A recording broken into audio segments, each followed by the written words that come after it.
अस्सलाम वालेकुम नाज़रीन, मैं हूं नदीम ज़ईम अपने नए वीलॉग के साथ। क्या तहरीक इंसाफ के बेनज़ीर अरूज का ज़वाल आन पहुंचा है? क्योंकि जिस झील का पानी सूख जाए वहां से परिंदे उड़ना शुरू हो जाते हैं। तो क्या तहरीक इंसाफ की वो झील सूख रही है? मुल्क भर से खबरें आ रही हैं, बहुत सारे टिकट होल्डर्स, बहुत सारे ओहदेदार तहरीक इंसाफ को छोड़कर पाकिस्तान आर्मी के साथ ये इजहार यकजहती कर रहे हैं। क्योंकि 9 मई के वाक़यात के बाद, 9 मई के तोड़ फोड़ जलाओ घेराव के बाद तहरीक इंसाफ के साथ लोगों ने खड़े होने से इनकार कर दिया है।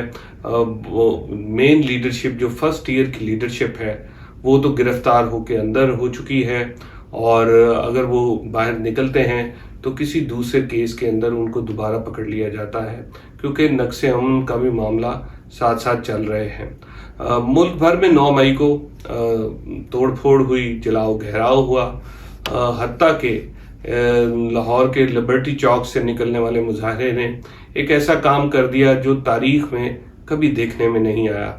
उन्होंने लाहौर के कोर कमांडर हाउस पर हमला किया और कोर कमांडर हाउस को तोड़ा, आग लगा के ख़त्म कर दिया। ये एक ऐसा वाक़या था जिसको पाकिस्तान में ना ही कोई बर्दाश्त कर सकता है, पाकिस्तान में ना ही कोई देख सकता है। हमने बड़ी दहशतगर्दी सही है, पाकिस्तान में बड़ा खून खराबा देखा है, मगर ये कौम हमेशा अपनी अफवाज के साथ खड़ी रही है और अफवाज हमेशा कौम के साथ खड़ी रही है।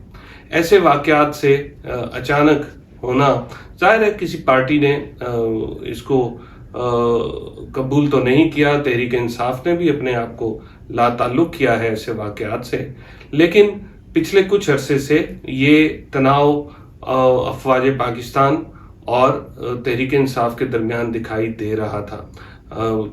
इमरान खान अपनी मकबूलियत की उस मेराज पे थे कि जहां उन्हें शायद कुछ नज़र नहीं आ रहा था। हर सर्वेज उनकी मकबूलियत की गवाही दे रहे थे, हत्ता कि सियासी हरीफ ये मानने को तैयार ना थे कि वो इलेक्शन में चले जाएंगे, वो मैदान लगाने को तैयार ही ना थे। इलेक्शन में ना जाने की सबसे बड़ी वजह इमरान खान की मकबूलियत थी, जिसमें पीडीएम के बहुत से रहनुमाओं ने ये बात मान भी ली थी कि हम सियासत की नफी नहीं चाहते, और यहाँ तक ब्लेम किया जा रहा था कि शायद इदारे तहरीक इंसाफ के पलड़े में अपना वजन डालते हैं, जिसकी वजह से ये मकबूलियत इस हद तक पहुंच चुकी है। एक वीडियो में तो ख्वाजा साद रफीक ने यहां तक कह दिया कि ये रियासत के बखिए उधेड़ देगा, अगर इन्हें दोबारा मौका मिल गया तो ये सियासी हरीफों को जिंदा गाड़ देंगे। यानी उनको यकीन हो चला था कि अगर हम इलेक्शन में गए तो इमरान खान की हुकूमत बनना नागुज़ीर है। लेकिन अब 9 मई के वाक़यात के बाद शायद ये फासला बहुत ज़्यादा बढ़ चुका है। मेरे ख्याल में 9 मई को बहुत से ऐसे वाक़यात हुए जो ज़ाहिर है हमारी कौम को पसंद नहीं आए, हमारी दिलों को बुरा लगा। अफवाज पाकिस्तान को हमेशा इस कौम ने सपोर्ट किया है और इस कौम को हमेशा अफवाज पाकिस्तान ने सपोर्ट किया है। कभी ये आमना सामना नहीं हुआ और खुदा न खास्ता नहीं होगा। लेकिन ऐसे मनाजिर देखने में आए कि जहाज़ों को आग लगाई गई, शोहदा के मुजस्समों को तोड़ा गया, कोर कमांडर हाउस जो कि एक अलामत थी लाहौर में उसको जलाओ घेराव किया गया, उसको तोड़ा गया। उन दिनों में इंटरनेट और सोशल मीडिया के कुछ ऐप्स को बंद किया गया था ताकि इतनी आसानी से ये राब्ते ना हो सके। लेकिन मुझे बड़ा अफसोस हुआ कि पीडीएम ने आजकल मुख्तलिफ चैनल्स के ऊपर उन्हीं फुटेजेस को इकट्ठा करके एक घनौनी सी मुहिम चला रखी है। शायद वो ये चाहते हैं कि फौज और तहरीक इंसाफ के दरमियान जो फासले पैदा हुए हैं ये फासले और बढ़ते जाएं और फौज और तहरीक इंसाफ की लड़ाई हो, जो कि ऑलरेडी हो रही है।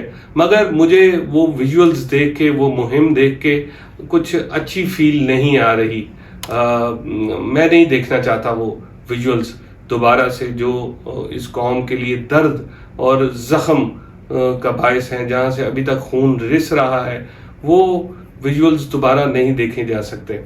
बहरहाल शायद इसी वजह से सोशल मीडिया को बंद किया गया, लेकिन इस वक्त हुकूमत की ये मुहिम जो है पेड एडवर्टीजमेंट मुख्तलिफ मेन स्ट्रीम मीडिया के ऊपर वो जारी है और उससे उनके अपने अहदाफ हासिल किए जा रहे हैं।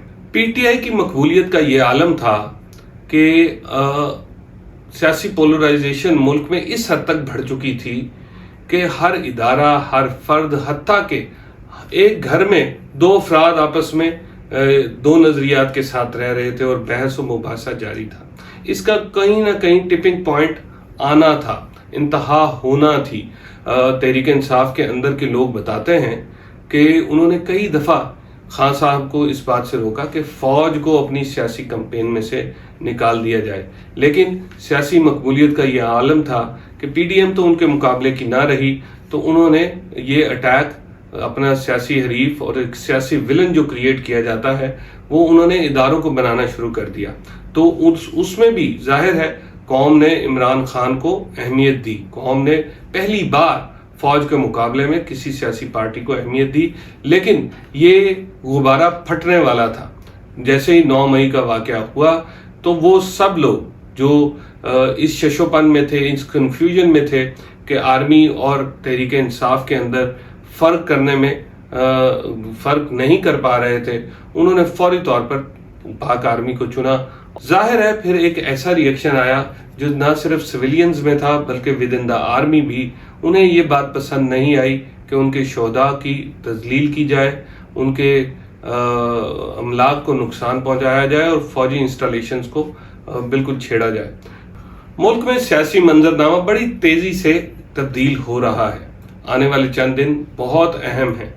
तो आज की वीडियो के 3 सवालात मैं आपके ऊपर छोड़े जाता हूं। क्या पीडीएम की जो करप्शन कहानियां पिछले चंद सालों में सामने लाई गईं, जिसमें सजाएं दी गईं, हत्ता कि मियां नवाज शरीफ को सजा दी गई, क्या उन करप्शन कहानियों का बोझ इस्टेब्लिशमेंट मजीद उठा सकेगी? मेरी वीडियो का दूसरा सवाल है कि क्या तहरीक इंसाफ की इस गलती पर उसकी सारी मकबूलियत को रगड़ के रख देना चाहिए? और मेरा तीसरा सवाल है कि क्या तहरीक इंसाफ की ये गलती किसी पॉइंट पर जाकर माफ कर दी जाएगी? मैं अपने 3 सवाल छोड़े जाता हूं। अपने दोस्तों के लिए आसानियां पैदा कीजिए। मिलेंगे अगले वीलॉग में। बहुत शुक्रिया।